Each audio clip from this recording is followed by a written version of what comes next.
New sponsor by Lords furniture. Jalpaiguri সাহিত্যপ্রেমী মহলে উৎসবের আবহে ছড়িয়ে পড়েছে এক নতুন উচ্ছ্বাস।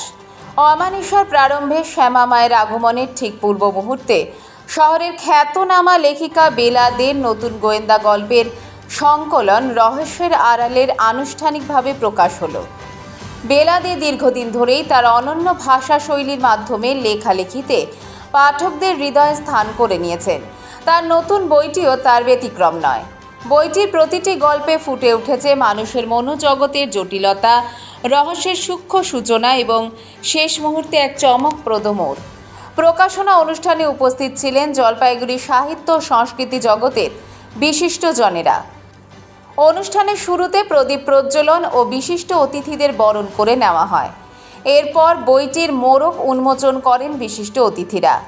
লেখিকা বেলা দে বলেন, এই সময়টা বেছে নেওয়ার পেছনে একটি বিশেষ কারণ রয়েছে। অন্ধকার আর আলো এই দুইয়ের দ্বন্দ্বেই তো রহস্যের জন্ম হয়। মা কালীর আগমনের প্রাক্কালে সেই রহস্যকে একটু অন্যভাবে পাঠকদের সামনে তুলে ধরতে চেয়েছি। পাঠকদের কাছে বইটি ইতিমধ্যেই আগ্রহের কেন্দ্রবিন্দু হয়ে উঠেছে। গল্পের বুনট, চরিত্রের মনস্তত্ত্ব এবং আকর্ষণীয় পরিণতি সব মিলিয়ে এই বই যেন বাংলা গোয়েন্দা সাহিত্যের একটি নতুন সংযোজন। একদম ক্লাস 4 থেকে প্রাইমারি বিদ্যা থেকে শুরু হয়েছিল। অনেকদিন তখন বাইরে খুব একটা লেখালেখি করতাম না, যেমন সোভিনিউর, পাড়ার সোভিনিউর, তারপরে স্কুল ম্যাগাজিন, কলেজ ম্যাগাজিন, এগুলোতে লিখতাম। তারপরে বিয়ের পরে আমার স্বামী বলেছিল, আমার ওখানে গল্প লেখার একটা খাতা ছিল। আমার হাজব্যান্ড বলেছিল যে তোমার এটা পাবলিশ করে দিব, আমি এখানে নিয়ে যাও। তারপর তো করতে পারলো না, সে তো চলে গেল। ভালোই লাগছে। এর আগে আমার 3টে বই প্রকাশিত হয়েছে, সব কলকাতায় বইমেলায়। যার জন্য এবার আমি মনে করলাম আমি লোকাল আমার সব সাহিত্যিকদের নিয়েই, আমার চেনা জানা সাহিত্যিকদের নিয়েই এই বইটা এখানে মানে প্রকাশ করি। রহস্য গল্প মানে আমি কোনোদিন রহস্য গল্পের চিন্তা করিনি। আমি গল্প, কবিতা এসবই সাধারণত লিখতাম, কিন্তু আমার স্বামী থ্রিলার গল্প খুব ভালোবাসতো, পড়তো। আগাথা ক্রিস্টি, শার্লক হোমস, তারপরে ব্যোমকেশ চন্দ্রনিবাস, এইসব বইগুলো খুব পড়তো। দেখে দেখে আমার তখন ভীষণ অসন্তুষ্ট হতাম, কি খুন খারাপির গল্প তুমি পড়ো, এগুলো আমার ভালো লাগে না।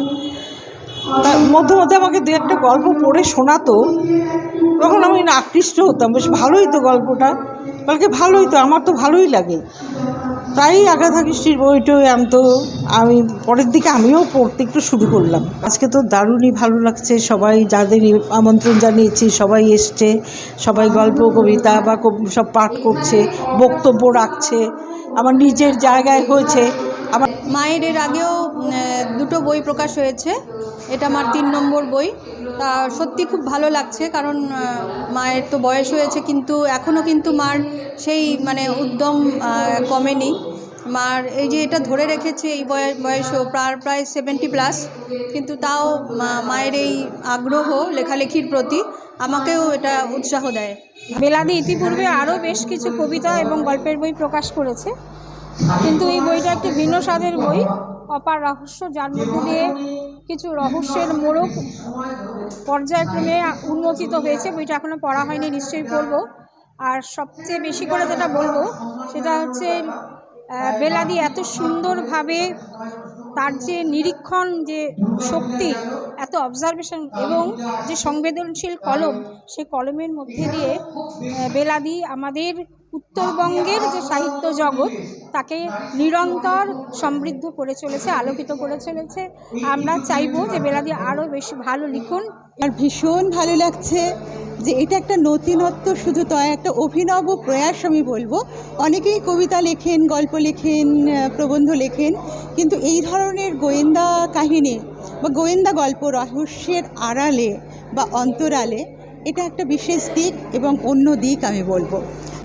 এবং আমার শুভেচ্ছা রইল দিদির জন্য। দিদি এইভাবে আরও এগিয়ে যান, আরও সুন্দরভাবে এই ধরনের সুন্দর সুন্দর বই এবং লেখা আমাদের উপহার দেবেন। জলপাইগুড়ি মার্চেন্ট রোড আরবি দে কমপ্লেক্স সুবর্ণা, এখানে আপনারা পেয়ে যাবেন রকমারি গিফটের সম্ভার, বার্থডে পার্টি হোক কিংবা অ্যানিভার্সারি, আপনার প্রিয়জনের জন্য সমস্ত রকমের গিফট পেয়ে যাবেন সুবর্ণাতে। 36 বছরের পুরনো প্রতিষ্ঠান জলপাইগুড়ি মার্চেন্ট রোড, আরবি দে কমপ্লেক্স, সুবর্ণা। আজই চলে আসুন সকলের প্রিয় প্রতিষ্ঠান জলপাইগুড়ি সুবর্ণা।